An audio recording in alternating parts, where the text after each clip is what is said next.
না, আজকে আপনাদের একটি সুন্দর গল্প শোনাব। এই জড়জগতের প্রতি আসক্তি আমাদের কত ঘনিষ্ঠ হয়ে গেলে আমরা ভগবান ধাম যাওয়ার পথ থেকেও বিচ্যুত হতে হয় আমাদেরকে।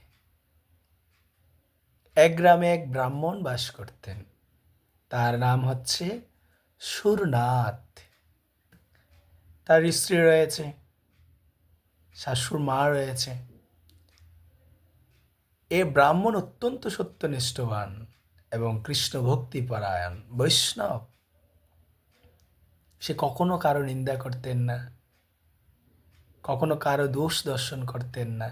সর্বদাই কৃষ্ণের স্মরণ, কৃষ্ণ চিন্তা, কৃষ্ণ সেবা, বৈষ্ণব সেবা, এইভাবে তার জীবন অতিবাহিত করতেন।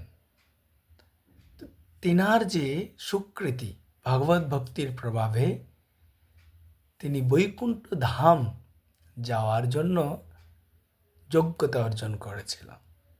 তার ভগবত ভক্তি এবং শুদ্ধ জীবনযাপনের কারণে। এক সময় তিনি তার স্ত্রীকে বললেন, ওগো, আমি 1 সপ্তাহ পর বৈকুণ্ঠ চলে যাব। বৈকুণ্ঠ থেকে ভগবান আমার জন্য বৈকুণ্ঠ দূত এবং বৈকুণ্ঠ বিমান পাঠাবেন।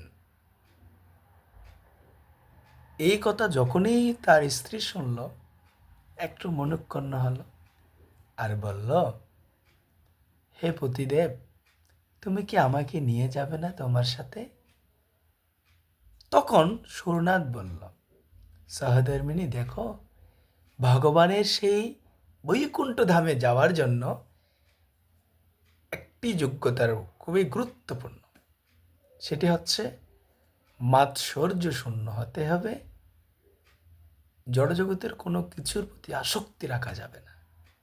একমাত্র আসক্তি হবে কৃষ্ণে। স্ত্রী বলল, ঠিক আছে। সুরনাথ বলল, ঠিক আছে, তুমি আজ থেকে আগামী 1 সপ্তাহ পর্যন্ত প্র্যাকটিস করো, যাতে জড়জগতের কোনো কিছুর প্রতি তোমার আসক্তি থেকে না যায়।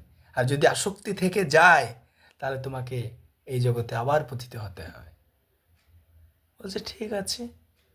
তখন সোমনাথ বলল, যখন বৈকুণ্ঠ বিমান আসবে, আমি যখন বৈকুণ্ঠ বিমানে উঠব, তখন তুমি আমার পা ধরে থাকবে। তখন তার শাশুড়ি মা বলল, বাবা, তুমি আমাকেও একটু নিয়ে যাও। ঠিক আছে, নিয়ে যেতে পারি, কিন্তু জড়জগতের কোনো কিছুর প্রতি আসক্তি রাখা যাবে না, আর মাৎসর্য শূন্য হতে হবে। ঠিক আছে, ঠিক আছে, তুমি তোমার মেয়ের শাড়ির আঁচল ধরবে, আর সে আমার পা ধরবে, আমি বৈকুণ্ঠ যাওয়ার সময় নিয়ে যাব। ঠিক আছে। আর এদিকে 1 সপ্তাহের মধ্যে তারা শাশুড়ি বৌমা কী করলো, তাদের একটি বাগান ছিল। কিসের বাগান ছিল? তাদের একটি মিষ্টি কুমড়োর বাগান ছিল।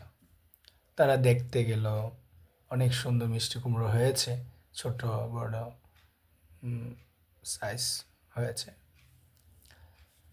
ঠিক 1 সপ্তাহ যখন পূর্ণ হলো, বৈকুণ্ঠ বিমান চলে আসলো। সোমনাথ বৈকুণ্ঠ বিমানে উঠল। তার স্ত্রী সোমনাথের পা পাকড়ে ধরল।